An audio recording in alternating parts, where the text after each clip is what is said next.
The Squirrel's Gift. Part 1. The Friendship.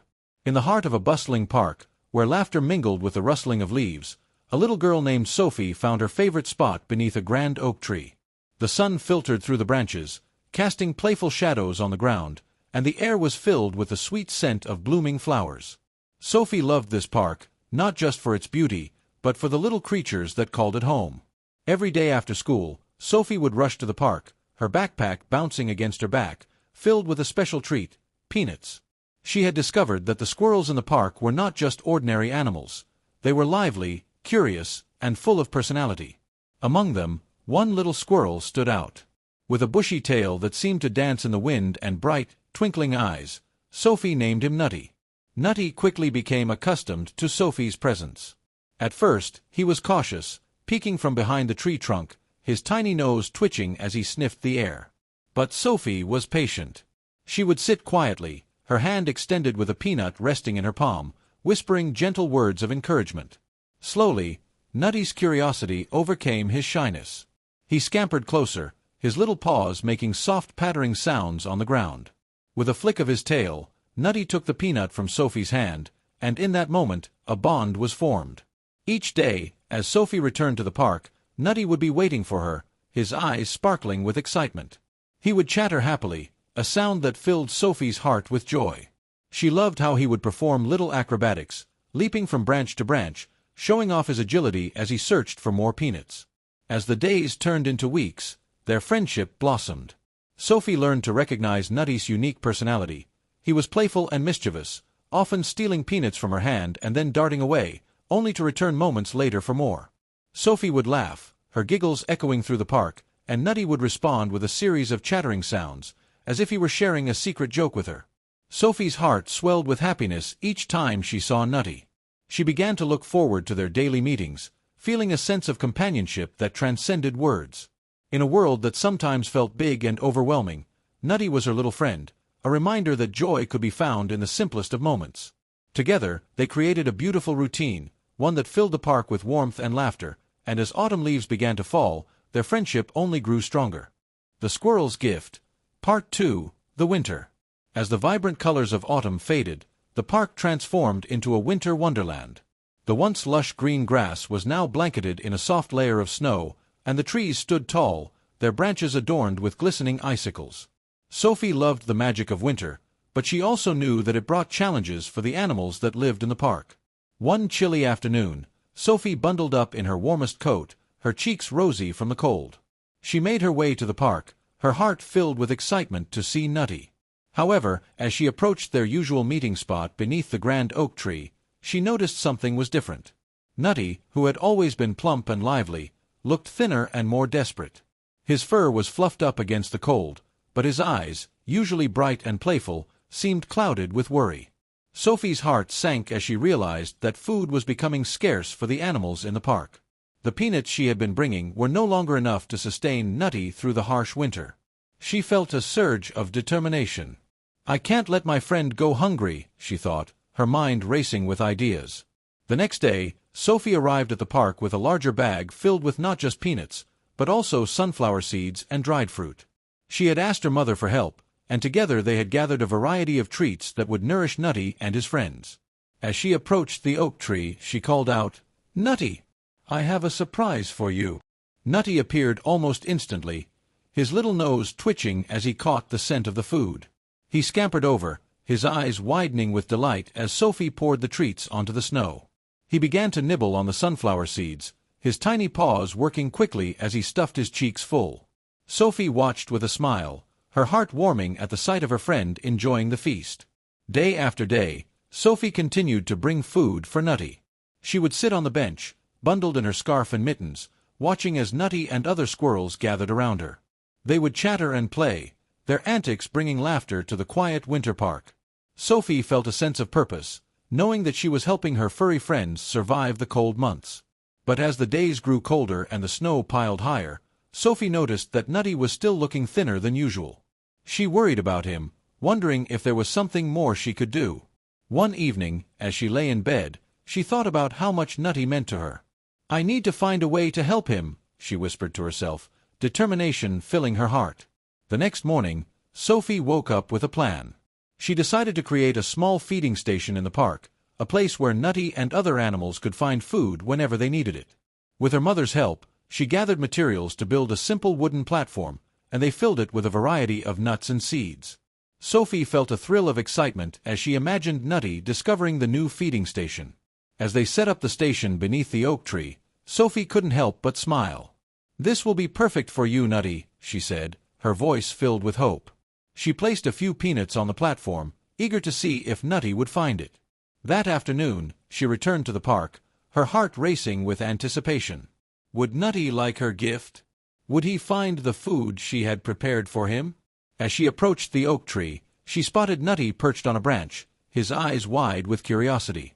He hesitated for a moment, then scampered down to the feeding station. Sophie held her breath, watching as Nutty sniffed the air, his little nose twitching with excitement. When he finally hopped onto the platform and began to nibble on the food, Sophie felt a wave of relief wash over her. Nutty looked up at her, his eyes sparkling with gratitude, and in that moment, Sophie knew their friendship had deepened. She had not only provided him with food, but had also created a safe haven for him and his friends during the harsh winter. Their bond was stronger than ever, a testament to the love and care that could flourish even in the coldest of seasons. The Squirrel's Gift. Part 3. The Warning. As winter settled in, the park transformed into a serene, snowy landscape, but it was not without its challenges. Sophie continued to visit Nutty daily, bringing fresh supplies to the feeding station she had built. Each time she arrived, Nutty would greet her with excited chattering, his little paws dancing in the snow as he eagerly approached the platform. Their friendship had blossomed into a beautiful routine, one that filled Sophie's heart with warmth even on the coldest days. One crisp afternoon, as Sophie sat on the bench, watching Nutty and a few other squirrels feast on the food she had provided, she noticed something unusual. Nutty, who was usually so carefree and playful, seemed agitated. He was darting back and forth, chattering loudly, his tiny body tense with urgency. Sophie's heart raced as she tried to understand what was wrong. "Nutty, what is it?" she called softly, her voice laced with concern. But Nutty continued to scurry around, his eyes darting toward the path leading into the park. Sophie followed his gaze, and her heart sank as she spotted a large dog bounding toward them, barking excitedly. The dog was off-leash, its owner nowhere in sight, and it seemed oblivious to the little creatures in the park. Sophie's instincts kicked in. She knew she had to act quickly. "Nutty, get back!" she shouted, but Nutty was already in motion, jumping in front of her, his small frame a brave barrier between her and the approaching dog. He chattered fiercely, trying to distract the dog, his tiny heart pounding with courage. Sophie felt a rush of fear, but she also felt a surge of admiration for Nutty's bravery. "Stay back, Nutty!" she urged, her voice trembling. The dog, drawn by the commotion, lunged forward, barking loudly. In that moment, Sophie realized that Nutty was not just a friend. He was a protector, willing to put himself in harm's way for her safety. With a quick glance around, Sophie spotted a nearby tree. "Nutty, up the tree!" she called, hoping he would understand. Without hesitation, Nutty darted toward the trunk, his little legs moving with incredible speed. He scrambled up the tree, his bushy tail flicking behind him as he reached a sturdy branch, safe from the dog's reach. Sophie took a step back, her heart racing as the dog approached her, barking excitedly. She felt a mix of fear and gratitude for Nutty's bravery. Just as the dog got close, its owner finally appeared, calling it back with a firm voice. The dog hesitated, then turned and bounded away, leaving Sophie and Nutty in peace. Sophie knelt down, her heart still pounding. She looked up at Nutty, who was perched safely on his branch, his eyes wide with concern. "You were so brave, Nutty!" she exclaimed, her voice filled with emotion. "You saved me!" Nutty chattered softly, as if to say, "Of course, I would do it again." Sophie felt tears of gratitude welling in her eyes. She had always known that their friendship was special, but in that moment, she realized just how deep their bond had grown. Nutty had shown her that loyalty could come in all shapes and sizes, and that true friendship meant standing by each other, even in the face of danger.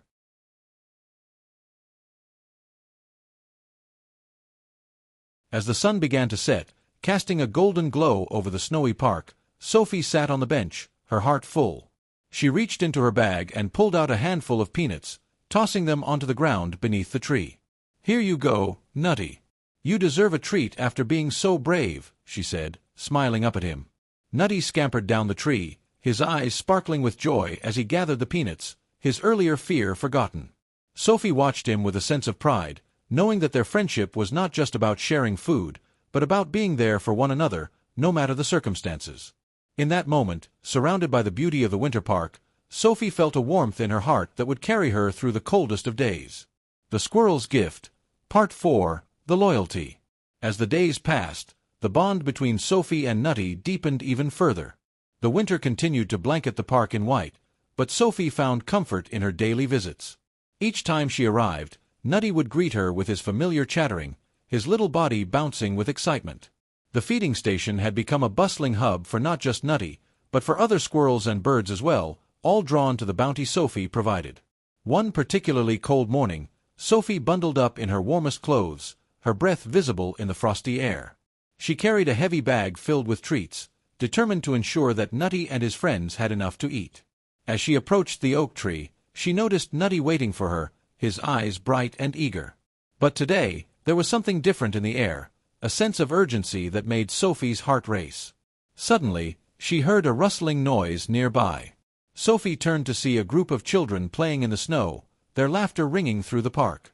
They were throwing snowballs and running around, but as they got closer to the feeding station, Sophie felt a pang of worry. She knew that the noise and commotion could scare Nutty and the other animals away. "Hey, guys! Be careful!" Sophie called out, waving her arms to get their attention. But the children were too caught up in their fun to notice her. Just then, she spotted Nutty, who was perched on a branch, watching the scene unfold with wide eyes. He seemed to sense the danger, his little body tense as he prepared to flee. "Nutty, come down," Sophie urged, her voice filled with concern. But before she could react, one of the children threw a snowball in the direction of the feeding station. The snowball landed with a soft thud, scattering the peanuts across the ground. Nutty's eyes widened in alarm, and he darted down the tree, his instincts kicking in as he tried to escape the chaos. Sophie's heart raced as she watched Nutty scurry toward the safety of the bushes. "No, Nutty! This way!" she called, pointing toward the tree. But the noise and excitement of the children had frightened him, and he was moving in the opposite direction. In that moment, Sophie felt a surge of panic. She couldn't let anything happen to her brave little friend. Without thinking, Sophie sprang into action. She rushed toward the children, her heart pounding. "Hey, can you please stop? You're scaring the animals," she shouted, her voice firm but filled with urgency. The children paused, looking at her with wide eyes, surprised by her sudden appearance. "Why?" one of the boys asked, his brow furrowed in confusion. "Because they're scared. Look." Sophie pointed to Nutty, who was now hiding behind a bush, peeking out cautiously. "If you keep playing like that, they'll run away and won't come back. I've been feeding them all winter, and they need our help to survive." The children exchanged glances, their expressions shifting from playful mischief to understanding. "We didn't mean to scare them," a girl said, her voice softening. "We just wanted to have fun." Sophie took a deep breath, feeling a sense of relief wash over her. "I know, but we can have fun without scaring them. How about we play over there instead?" She gestured to a clear area of the park, away from the feeding station. The children nodded, and one by one, they began to move away, their laughter fading as they found a new spot to play. Sophie watched them go, her heart still racing, but she felt a sense of accomplishment. She had stood up for Nutty and the other animals, and in doing so, she had shown the children the importance of kindness and respect for nature. As the park returned to its peaceful state, Sophie turned her attention back to Nutty. He cautiously emerged from the bushes, his little nose twitching as he sniffed the air. When he spotted Sophie, his eyes lit up, and he scampered over, his earlier fear forgotten. "See? You're safe now," Sophie said, kneeling down to his level. "I won't let anything happen to you." Nutty chattered softly, as if to express his gratitude, and Sophie felt a warmth in her heart. Their friendship had been tested, and they had both come out stronger. From that day on, Sophie not only continued to care for Nutty but also became an advocate for the animals in the park. She began to share her love for nature with others, encouraging her friends and classmates to join her in protecting the wildlife around them. Together, they organized cleanup days and educational outings, teaching others about the importance of kindness toward animals.